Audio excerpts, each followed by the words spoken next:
임상시험, 약의 효과를 파악하는 데 필수죠. 그리고 스타틴, LDL 수치는 낮출수록 좋다는 근거로 제시하는 것이 이 임상시험 결과입니다. 그런데요, 이 근거를 절대로 철석같이 믿으면 안 됩니다.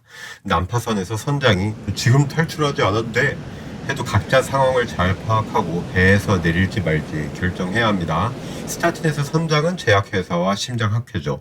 스타틴 임상시험을 믿지 못하는 이유, 요약부터 할게요. 첫째, 효과는 최대한으로 부각시키고 부작용은 최소화하기 때문입니다. 둘째, 진행 방법에 여러 문제점을 안고 있습니다. 셋째, 찬찬히 뜯어보면 정말 효과가 큰지 의문이 드는데도 불구하고 결론 부분에서 효과를 매우 강조하기 때문입니다. 약 많이 팔아야 되잖아요.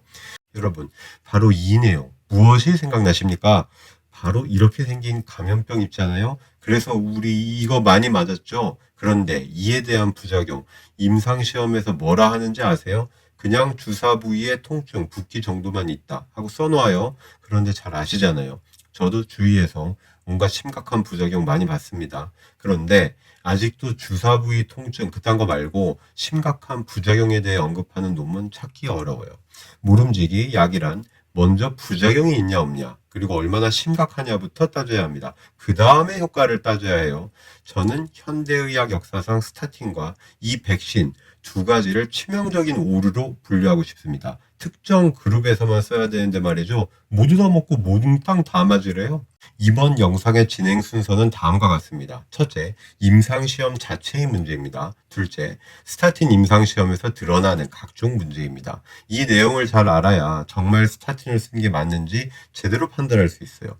스타틴을 언제 쓰는지는 제가 지난 시간에 총정리해드렸죠. 첫 번째 순서, 임상시험 자체가 정말 최고의 연구 디자인일까? 사람을 대상으로 하는 연구는 크게 두 가지로 나눌 수 있습니다. 직접 약을 주어서 진행하는 임상시험 하나 하고요. 임상시험처럼 통제하지는 않은 채 여러 현상들의 연관성을 파악하는 관찰 연구가 두 번째입니다. 건강 관련 유튜브 보시다 보면 관찰 연구는 원인 결과와 관계 파악하지 못하니까 쓰레기통에 넣고 임상시험만을 봐야 한다라고 합니다. 저는 이 의견에 반대합니다. 임상시험과 관찰 연구 두 가지를 상호 보완적으로 봐야 한다고 생각합니다. 우선 원인 결과 관계를 파악하기 위한 연구 디자인의 급이 나뉜다는 다음 그림을 보시죠. 저도 임상시험이 피라미드의 맨 꼭대기에 있다는 것에 동의합니다. 임상시험은 봐라, 이 약을 썼더니 이만큼 효과가 있지 않은가 하고 명확히 알려주니까요. 그런데요, 이 피라미드의 꼭대기에 있다고 무조건 떠받들여주면 안 됩니다. 첫째, 임상시험이 불가능한 경우들이 많습니다. 예를 들어, 고기를 많이 먹으면 암이 더 잘 생길까? 아닐까? 하면서 당신은 고기 매일 2인분씩 먹고 당신은 일주일에 1인분만 먹어봐. 임상시험 참여할 생각 안 나죠? 둘째, 임상시험의 기간은 짧습니다. 관찰 연구는 10년, 20년 이렇게 보는 연구들 꽤 있죠. 그런데 임상시험은 정말 길어야 5년 정도예요. 6개월에서 1년 조사한 연구들도 많죠. 중대한 부작용을 못 볼 수 있습니다.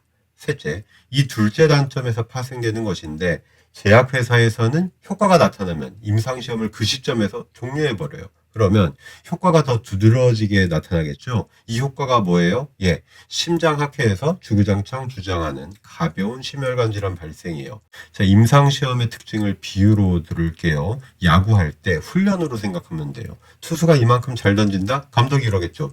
야, 야구로 따지면 효과가 좋네, 좋아. 이제 실전에 내보내. 온갖 상황이 발생하는 실전 경기가 우리의 삶입니다. 그런데 만원 관중 앞에서 이제 초긴장 상태에서 공을 던져요. 이때 진짜 대투수가 되느냐 마느냐, 명약이 되느냐 마느냐가 갈리는 거예요. 실제 상황은 관찰 연구를 통해 알 수 있습니다.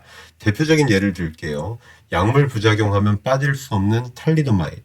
1950년대 5년 동안 임신부의 입덧을 줄여준다고 해서 선풍적으로 인기를 끌었던 약이죠.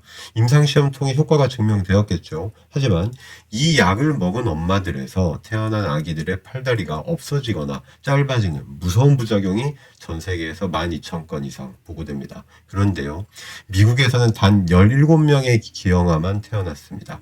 당시 FDA 심사관이었던 프랜시스 올덤 켈시 덕분이었는데요. 이 양반이 제약회사의 압력에도 불구하고 다음 세 가지 이유로 6번이나 퇴짜를 놓았어요.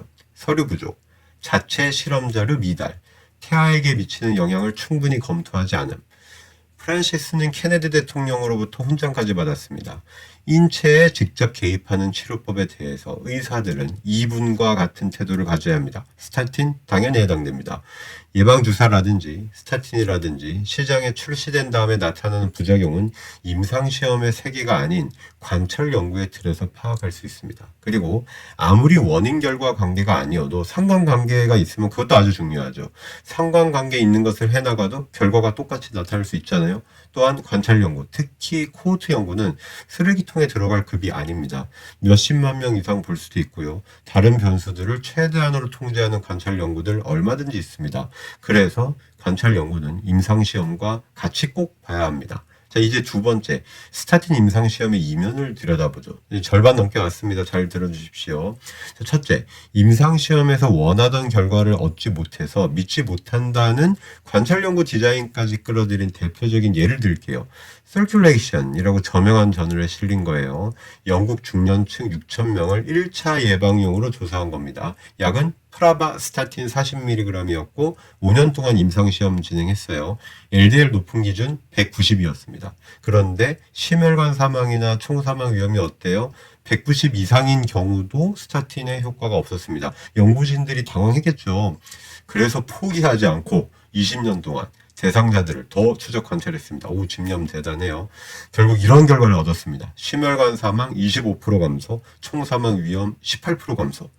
그런데 이 연구 말입니다. 5년간의 임상시험 종료 후의 연구 방법은 관찰 연구로 바꿨어요. 아니, 관찰 연구 결과 못 믿겠다며 쓰레기통에 버리라며 이건 명백한 모순입니다. 그리고 충격적인 것이 있어요.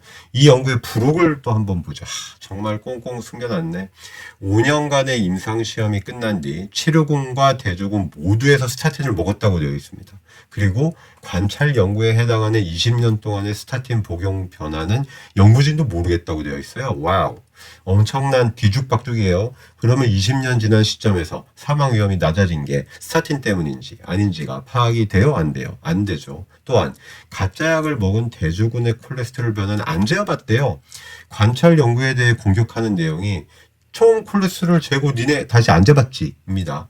그럼 같은 잣대로 놓고 보면 이 논문도 허점 투성이에요. 그래놓고는 결론 보십시오. 본 연구는 LDL이 190 이상이었던 사람에서 단기간뿐만 아니라 장기간에 걸친 스타틴의 효과를 확실하게 보여준다. 아니, 단기간 임상시험에서 효과 없다고 했는데 효과 있다고 새빨간 거짓말하고 있고요. 연구 방법에서 허점 투성이었는데도 장기간 효과가 있다고 합니다. 이것은 스포츠 경기에서 말도 안 되게 세게 나온 홈콜 같아요. 스타틴은 효과가 있다는 결론으로 어떻게든 가려고 최선을 다하고 있잖아요. 반칙을 쓰든 말든. 둘째, 효과를 부풀립니다. 대표적인 것이 절대적인 위험 감소를 내세우지 않고 상대적인 감소를 내세웁니다. 심혈관 질환 발생해서 스타틴 그룹이 2% 환자 발생하고 가짜약 그룹에서 3% 발생했어요. 그럼 두 그룹 간의 절대적 차이 1%죠. 100명당 1명이 약의 효과를 봤다는 겁니다. 그런데 그 2%와 3%는 상대적으로 얼마나 차이가 나죠? 36% 차이입니다. 이 수치는 100명 중에 36명이 효과 봤다는 것이 전혀 아닙니다. 그런데 스타틴이 보약이라고 주장하는 교수님들, 제약회사 광고 보십시오. 이 수치를 내세웁니다. 이건 사기예요. 물론 생활 습관도 상대 감소율을 이야기합니다. 그런데 약은 그러면 안 돼요. 왜? 부작용 때문에 그렇습니다. 몸에 좋은 음식 섭취가 얼마나 부작용이 있나요? 약은 효과가 부작용을 월등히 뛰어넘어야 합니다. 안 그러면 왜 화학약품을 내 목으로 집어 삼켜야 하나요? 셋째, 스타틴 연구를 주도하는 의사들이 자기들만의 자료 제국을 건설해서입니다. 임상시험에 대한 데이터 원본이 있겠죠. 콜레스테롤 치료 임상시험자 CTT라는 단체가 있어요. 이 단체가 스타틴에 관한 원본을 가지고 있어요. 문제는 금고에 넣어버리고 안 보여준다는 겁니다. 여러 학자들이 줄기차게 자료 좀 줘. 내가 통계내서 확인해 볼게. 요구했지만 단칼에 거절했습니다. 제가 화나는 것이 이거예요. 이건 콜레스테롤이 높은 사람들의 건강과 생명에 직결되는 자료입니다. 근데 이건 밀실 행정이에요. 그러면 CTT에서 포카치면서 원카드만 가지고 있는데 마치 풀하우스 가지고 있는 것처럼 속이고 있다고 의심이 가요, 안 가요? 자, 스타틴이 얼마나 많이 팔리는지 아시죠? 웬만한 자동차 회사의 매출액은 저리 가라 할 정도입니다. 그리고 미국 학회에서 처방 가이드라인 만드는 사람들에게도 이 돈이 흘러 들어갑니다. 우리나라 학회들도 미국 학회의 가이드라인을 앵무새처럼 반복하고 있을 뿐이에요. 자, 마지막 네 번째. 1차 예방을 분석하겠다고 해놓고 위험 요인 많은 사람들을 같이 분석하고 있습니다. 준 2차 예방인 셈이죠. 저명한 저널, 광고하기 좋겠죠. 란셋에 실린 종합분석에 포함된 연구들 보실까요? 5명 중 1명이 이전에 심혈관 질환에 걸렸었대요. 10명 중 8명이 고혈압 환자래요. 또 다른 연구는 10명 중 4명이 대사증후군이고 염증 수치인 그 CRP 평균이 정상의 2배랍니다. 이 연구 보세요. 10명 중 2명이 당뇨고 10명 중 4명이 고혈압 환자래요. 이게 저위험군입니까? 위험 요인 잔뜩 아는 사람들 이 정도 포함하면 어떻게 되겠습니까? 2차 예방으로 인한 스타틴의 효과가 1차 예방으로 둔갑하는 거예요. 이렇게 해놓고 결론 보세요. 저위험군의 스타틴을 씀으로써 얻는 이익은 스타틴이 가진 모든 위험을 가볍게 넘어선다. 와우, 저는 얼굴에 이렇게 철판 못 갑니다. 지난 시간에 이 란셋에 실린 결론이 말도 안 된다고 했죠. 위험 요인이 30% 이상이어도 심혈관 사망 못 낮췄다고요. 저는 사실 스타틴과 요 백신에 대해서 왜 이렇게 특히 내과 의사들이 옹호하고 있는지 모르겠어요. 양심 있는 미국 내과 의사, 캘리포니아 의대 같은 경우 그런 경우 우리나라에는 없나요? 학회에서 스타틴 옹호하는 영상을 보시고 이번 영상 내용과 비교해 보십시오. 그리고 판단해 주십시오. 정말 명약은 페니실린, 항결핵제 같은 겁니다. 스타틴은 LDL만 높은 건강한 사람에게는 절대 명약이 될 수도 없고 이를 부풀려서도 안 됩니다. 저의 지난 영상과 이번 영상에서 1차 예방 이득이 별로 없음을 잘 아셨을 겁니다. 다음 시간에는 스타틴의 부작용은 어떻게 축소되고 은폐되었나 하는 주제로 찾아뵙겠습니다. 부작용이 아무것도 아니라고 하는 분들 제 영상을 보시고 정말 자신있게 다시 말할 수 있는지 되새겨 보시기 바랍니다. 저는 제 심장이나 신장 망가지기 전에 절대 스타틴 안 먹습니다. 아니 못 먹습니다. 마지막으로 늘 드리는 부탁, 구독과 좋아요로 제가 방송을 잘 이어나갈 수 있도록 도와주십시오. LDL 높을 때 스타틴을 우선으로 하시면 절대 안 됩니다. 지난 영상을 참조해서 꼭 습관의 변화로 조절하십시오. 저도 콜레스테롤 살짝 높았는데 공부한 대로 실천해서 현재 완전히 정상입니다. 자, 그럼 다음에 또 만나요. 살로스.